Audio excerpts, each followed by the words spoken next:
Good afternoon, everyone. It's hard to believe that it's already Friday, June the 6th today. Yesterday, we were still in the yard belting a couple of last-minute soybean orders, but today we're out in the field finally launching our annual weekly video update series. We're starting this week's video in a field of P617SL. This is a fantastic new defensive canola variety that is known for its early season vigor. It's great out of the ground and gives you season-long unmatched protection against some of those devastating diseases, including blackleg and verticillium stripe. On top of all of that, we have a fungicide equivalent adult plant resistance for sclerotinia. So we're hoping that we're having a bit more of a relaxing experience with canola this year, where we spend a little less time babysitting it in the field or in the sprayer. All of the canola that went through the Mark Outlet Seeds warehouse this spring is treated with Helix Vibrance as well as Lumiderm. So that gives you the Lumiderm Performance Advantage Guarantee. If you do need to go out here early in the season to make an application to spray for either flea beetles or cutworms, there is an option to get a refund through Corteva. So it's $6 an acre if you're spraying for flea beetles, or an $8 an acre rebate if you're spraying for cutworms. If you have any questions or need help scouting, please don't hesitate to give us a call. One other thing that we're really excited for this year is the launch of the 100 series for canola. So we have a brand new product called P1540, and it's on about 550 acres in our area right now. And we're really excited to see it growing throughout the season because we are expecting for it to keep up with the market leaders in terms of both yield and shatter. So we're going to watch it throughout the season, and especially on the weigh wagon in fall, and we're really excited to share those results with you. The 2025 sunflower and corn planting season were a little bit unusual in that it felt like we went from winter, which happens to be when pickup days were, to full summer where most of the planting happened. And then we really had that drop in temperature again right around May long weekend when it was winter again. And then now finally we've had some extended spring weather. But overall we didn't have any rain delays, and that means that most of the planned acres went into the ground this year, which is a nice change from last year. Now that the corn is up, is a great time to go out there and do some stand assessments. We want to make sure that we're hitting our target populations and then making sure that it's a very uniform stand, and wherever there's issues with some plants not emerging, we should find out what the cause is. If it's a mechanical problem where we need to do some maintenance, we better do that before next spring. We do have some fields that were planted right around the May long weekend when the soils were at their coldest, where there's some chilling injury and some cold water imbibition with those plants. And in some cases where there was a lot of drifting of fine silts and clay, and then a bit of a crust forming, some of those plants have actually leafed out underground. And if that is the case, those plants will not be successful this year.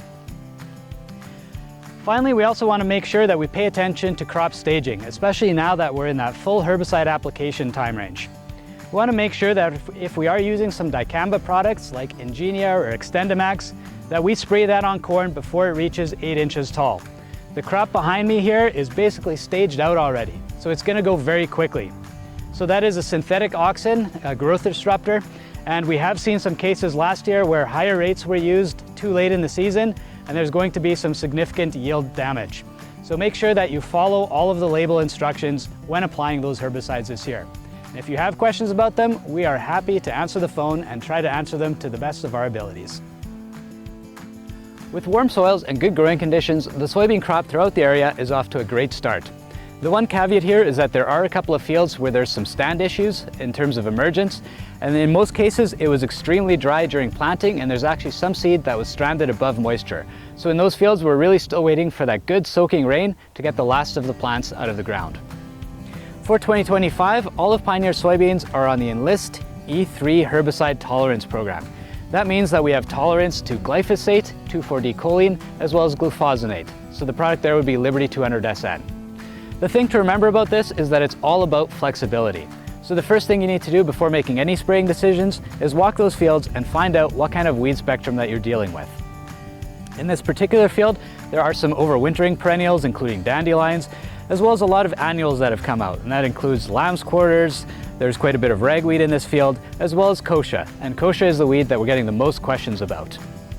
So with Enlist E3, if that kochia is less than 4 inches tall, a 725 milliliter per acre rate of 2,4-D-choline, as well as your glyphosate, should take care of the problem.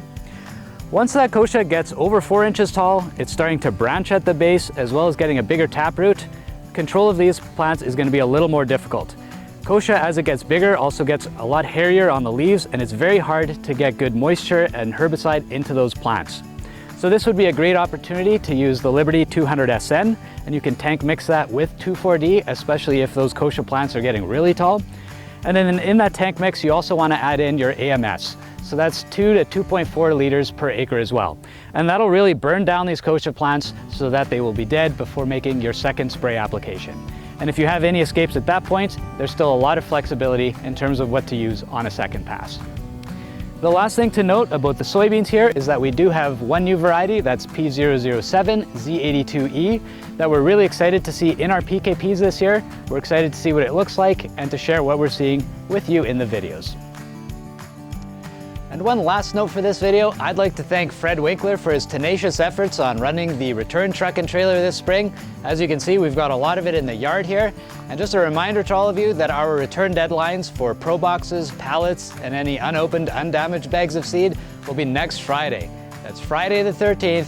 There's no excuse to forget that date. And if you don't have your returns in by then, I guess that's unlucky for you. Thanks again for all of your continued support and for tuning in to this year's video updates. Have a great weekend, and let's hope it rains.